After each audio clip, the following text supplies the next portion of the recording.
Kung hindi mo nakuha yung target goal mo last year, the 60K ipon challenge, this year magsimula naman tayo. Hindi pa huli ang lahat na mag-ipon tayo. Hindi man tayo nakaabot sa target goal natin, hindi pa huli. Dapat may maiipon tayo.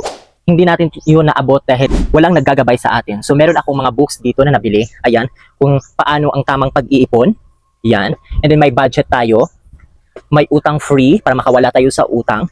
At basahin natin itong Diary of a Pulubi para hindi tayo mamumulubi. Siyempre, kung gusto ka magsimula ng maliit na mga negosyo or magsimula ng negosyo, basahin ito. Dito nakapaloob. At siyempre, kung gusto ka maging yayamanin, this book magga-guide sa iyo. So malaking tulong talaga ito sa akin para malimitahan yun ang aking paggasto at tamang pag-budget ng ating pera. Tingnan niyo itong Diary of a Pulubi. The 22 money lessons on how to avoid going broke. Ayan no, kahit nasaktan ka man. Pero dito sa tulong ng libro na ito, hindi ka na mamumulubi kapag nabasa mo ito. So sarap balik-balikan itong mga libro ni Chinky Tan. May ipon challenge tayo na kung hindi 60K ang gusto mo, ayan, start date and date. Ayan, kung anong purpose mo dito ilagay at dito yung paper bills at saka coins. Kaya ilagay ko na lang sa basket below ang link nito para makapag-check out ka na. Go!